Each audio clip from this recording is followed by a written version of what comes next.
नमस्कार दोस्तों, मेरा नाम है अर्जुन और एक बार फिर से आप सभी का इस पहाड़ी घोड़े चैनल पे स्वागत है फ्रॉम दी देवभूमि उत्तराखंड। जी हाँ दोस्तों, मैं हूँ अपने गांव बड़ी चौरास में।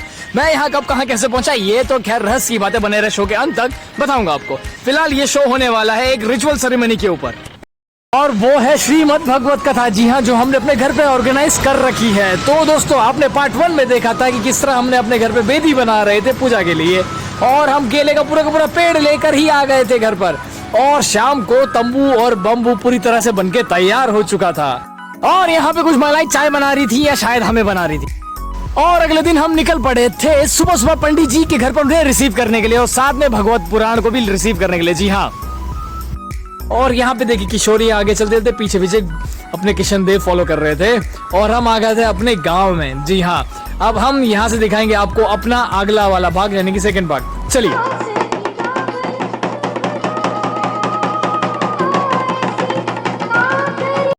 और यहाँ पे भगवत गीता का आगमन होते हुए घर पर। जी हाँ, और पीछे पीछे आ रहे हैं पंडित जी और वो इशारा कर रहे हैं, कह रहे हैं परिक्रमा करने के लिए।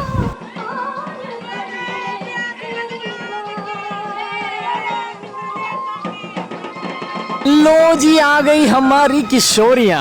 तो अब ये गोपियां भी इस वेदी की परिक्रमा करने वाली हैं।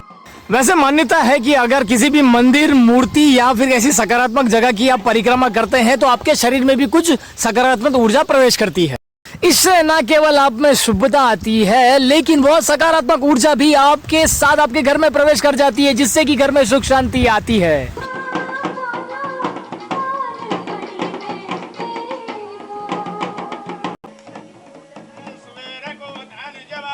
तो दोस्तों, जो आप इंस्ट्रूमेंट बजते हुए देख रहे हैं ये उत्तराखंड और हिमाचल के पारंपरिक ढोल और दमाऊ है। जी हाँ, जिसे कि शादी फंक्शन ब्याह में बजाया जाता है। और जो ये गा रहे हैं, आप इसे एक तरह का वेलकम सॉन्ग भी कह सकते हैं, समर्पित है भगवान।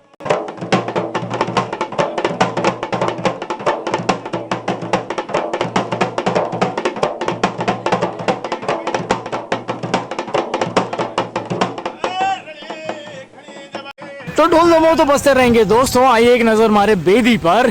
यहाँ पे देखिए दादाजी की तस्वीर भी है। जैसे कि मैंने पार्ट 1 में कहा है कि हम लोग रिचुअल सेरेमनी के साथ साथ दादाजी की पुण्यतिथि भी मना रहे हैं। पार्ट 1 का लिंक डिस्क्रिप्शन में है, प्लीज गो थ्रू इट। भगवान की पूजा के साथ सेरेमनी की शुरुआत होते हुए और पंडित जी मंत्र उच्चारण करते हुए और चाचा जी उस उच्चारण का फॉलो करते हुए।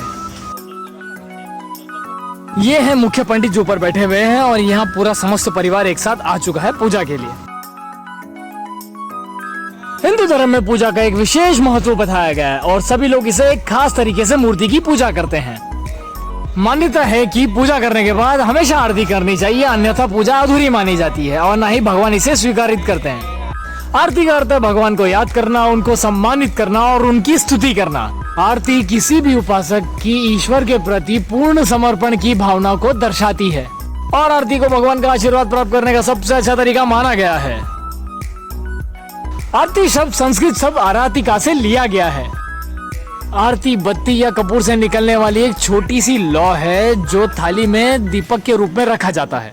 आरती करना पूरी तरह से भगवान की भक्ति भाव को दर्शाता है, इसीलिए शास्त्रों में भी बताया गया है कि हमेशा पूजा के बाद आरती करना जरूरी है। आरती व्यक्ति के सद्भाव को बढ़ाने में मदद करती है। परिवार के साथ मिलकर आरती करने से लोगों में सद्भाव बढ़ता है।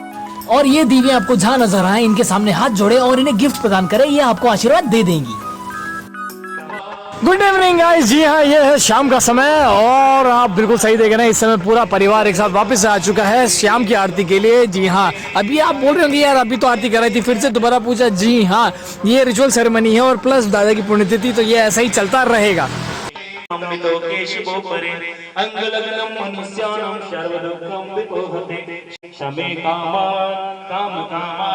चलिए जरा कुछ और आरती की जानकारी यहाँ साझा करते हैं।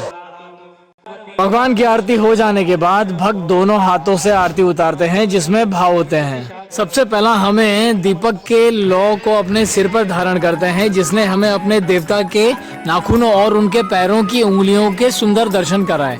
दूसरा, हम दीपक की बत्ती को अपने सर पे धारण करते हैं, जिसने कि परमेश्वर की बुराइयों को जलाया है। आरती लेने का सही तरीका ये भी है कि आरती को सिर के ऊपर से घुमाएं और फिर आरती की ज्वाला को अपनी ओर कर दें। और यहाँ पे छोटी सी देवी प्रसन्न हो गई है और अपना प्रसाद स्वयं बांट रही हैं। हिंदू धर्म में मान्यता है कि पूजा के बाद देवी देवताओं को प्रसाद चढ़ाने का विधान है। ऐसा माना जाता है कि भक्तों द्वारा चढ़ाया गया प्रसाद भगवान सूक्ष्म रूप में आकर ग्रहण करते हैं और भगवान को भोग लगाने के बाद ही भक्तों को प्रसाद वितरित किया जाता है। इसे नैवेद्य भी कहा जाता है। नैवेद्य या प्रसाद जब कोई व्यक्ति श्रद्धा पूर्वक ग्रहण करता है तो उसे इससे विद्यमान शक्ति का लाभ मिलता है। माना जाता है पूजा के बाद भगवान को भोग लगाना आवश्यक है, अन्यथा पूजा पूरी नहीं मानी जाती। प्रसाद या नैवेद्य का वितरण करने से लोग गंगा के पानी की तरह शुद्ध और पाप मुक्त हो सकते हैं।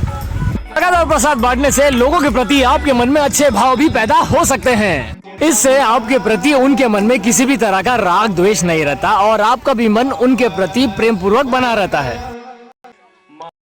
तो मित्रों, जो आप देख रहे हैं ये है रात्रि के आखिरी भजन कीर्तन। जी हाँ, मामा जी है वहाँ पे लगे हुए हैं हमारे।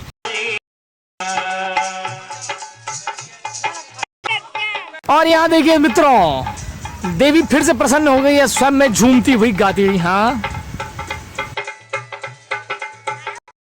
तो यहाँ पे कृष्ण के प्रेम लीला में कुछ गोपियां गुम होती हुई देख रहे हैं, नाच रही हैं, गा रही हैं। जी हाँ,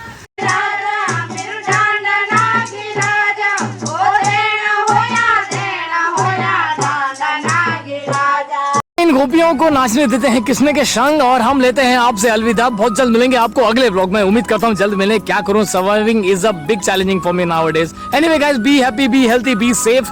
बने रहे पहाड़ी घोड़े चैनल के साथ में। नमस्कार और जय हिंद।